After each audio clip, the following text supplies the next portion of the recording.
Bat గుర్తుకే నాయకత్వం జయ కిషన్ జై జై కిషన్ జయ కిషన్ జై జై కిషన్ కొత్త నాయకత్వం బ్యాట్ గుర్తుకే జనగర్తం వర్ధిల్లాలి బ్యాట్ గుర్తుకే బ్యాట్ గుర్తుకే జై కిషన్ అన్న జై కిషన్ అన్న జై కిషన్ అన్న జై కిషన్ అన్న బ్యాట్ గుర్తుకే బ్యాట్ గుర్తుకే కిషన్ అన్న నాయకత్వం వర్ధిల్లాలి కిషన్ అన్న నాయకత్వం వర్ధిల్లాలి బ్యాట్ గుర్తుకే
తిరుమన్పల్లి గ్రామ ప్రజలకు నా యొక్క నమస్కారము. నేను ఈ ఎన్నికల్లో తిరుమన్పల్లి గ్రామ సర్పంచ్గా నామినేషన్ వేయడం జరిగింది. ఇప్పుడు రాబోయే 14 తారీఖు నాడు మన తిరుమన్పల్లి గ్రామంలో ఎలక్షన్లు ఉన్నాయి కాబట్టి మరియు నన్ను అత్యధిక మెజారిటీతో గెలిపిస్తారని ఆశిస్తున్నాను. మరియు గతంలో నేను ఎంపీటీసీగా ఉన్నాను 20 సంవత్సరాల కిందట.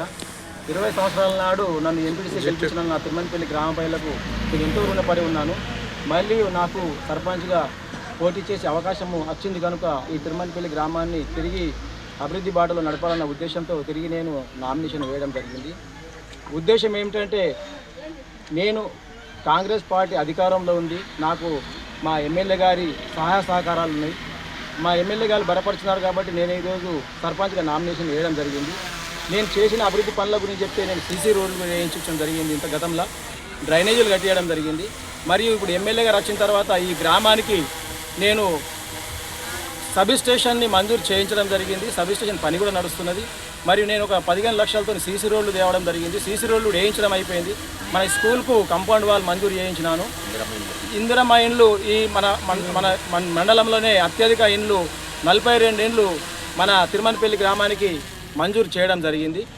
అదే విధంగా శివాలయానికి కాంపౌండ్ వాల్ అడిగినారు గ్రామ ప్రజలు. శివాలయానికి కాంపౌండ్ వాల్ కూడా మంజూరు చేయడం జరిగింది. బర్ల మంద మీదకి వర్షాకాలం వస్తే నడవలేని పరిస్థితిలో ఉంటే రాంపూర్ రోడ్ నుంచి ట్రైబల్ కాలేజ్ వరకు నేను రోడ్డు శాంక్షన్ చేయించి నిధులు మంజూరు చేయించడం జరిగింది. ఆ పని కూడా నడుస్తుంది. తక్షణమే నేను సర్పంచ్ గెలిచిన తక్షణమే శ్మశాన వాటిక నుంచి రైతులు పొలాలకు పోవడానికి రోడ్ వేపిస్తానని నేను ఈ మీడియా ద్వారా తెలియజేసుకుంటున్నాను. నా తిరుమలపల్లి గ్రామంలో ఉన్న బీద ప్రజలు ఇండ్లు లేని వాళ్లకు తప్పకుండా ప్రతి ఒక్కరికి ఇల్లు ఇప్పించి కట్టించే నా గవర్నమెంట్ ఉన్నంత వరకు కట్టించే బాధ్యత నేను తీసుకుంటాను. ఎక్కడ కరప్షన్ లేదు. నా పేరు మీద కరప్షన్ చేసినట్టు ఎక్కడ రుజువు చేస్తే నేను రాజకీయం నుంచి దూరంగా ఉంటా. నేను ఎవరిని డబ్బులు ఆశించే వ్యక్తిని కాదు. నేను ఆల్రెడీ నేను భగవంతుడు ఇచ్చిన కాడికి ఆర్థికంగా 2 పూటల భోజనం నాకున్నది. దయచేసి తిరుమలపల్లి గ్రామ ప్రజలు అర్థం చేసుకొని నన్ను గెలిపిస్తే ఎక్కడ మీకు పాస్బుక్లు ఇప్పిస్తా, మేము 5,000 ఇవ్వు, 10,000 ఇవ్వు, మీకు ఇల్లు ఇప్పిస్తా, 20,000 ఇవ్వు, పోలీస్ స్టేషన్లో ఎస్ఐ దగ్గర దొరకపోతే నీకు 50,000 అలాంటివి నా దగ్గర ఉండయి. దయచేసి నేను బీద బడుగు బలైన వర్గాల గురించి నా శాయశక్తుల నేను ఆర్థికంగా కూడా సహాయం చేస్తాను. గవర్నమెంట్ నిధులే కాకుండా నేను సొంతగా బీద వాళ్ళని ఎన్నో సందర్భాల్లో ఆదుకున్న రోజులు ఉన్నాయి. దయచేసి అత్యధిక మెజారిటీతో బ్యాట్ గుర్తుకు ఓటేసి నన్ను గెలిపిస్తారని తిరుమలపల్లి ప్రజలని ఆశిస్తున్నాను.